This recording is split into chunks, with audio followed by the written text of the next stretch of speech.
ఎలా ఉన్నారు అందరూ? ఇవాళ రెసిపీ వచ్చి ఆలు క్యాప్సికమ్ ఫ్రై అండి. టేస్ట్ అయితే చాలా బాగుంటుంది. అన్నం చపాతీలో కూడా బాగుంటుంది. తప్పకుండా ట్రై చేయండి. ప్రాసెస్లోకి వెళ్ళిపోదాం. బాండి తీసుకుని కొంచెం ఆయిల్, ఆవాలు, జీలకర్ర, పచ్చిమిర్చి, కరివేపాకు యాడ్ చేసుకుని ఫ్రై చేసుకోవాలి.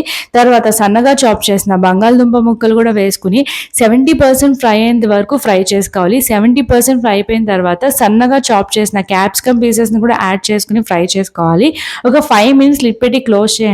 తర్వాత క్యాప్సికమ్ ఆలు ఫ్రై అయిపోయిన తర్వాత ఇక్కడ నేను టమాటో కూడా యాడ్ చేస్తున్నాను. ఇది టమాటా ఆప్షనల్ అండి, మీకు కావాలంటే యాడ్ చేసుకోవచ్చు. స్కిప్ చేసిన ప్రాబ్లం లేదు, టేస్ట్ అయితే ఏం మారదు. ఇక్కడ నేను ఒక టమాటా తీసుకుని అది కూడా ఫ్రై అయిపోయిన తర్వాత స్పైసెస్ అన్ని యాడ్ చేసుకోవాలి. ఉప్పు, కారం, పసుపు, జీలకర్ర, ధనియాల పొడి, చాలా కొంచెం గరం మసాలా కూడా యాడ్ చేసుకుని ఫ్రై చేసుకుని కొత్తిమీర వేసుకుని సర్వ్ చేసుకోవడమే.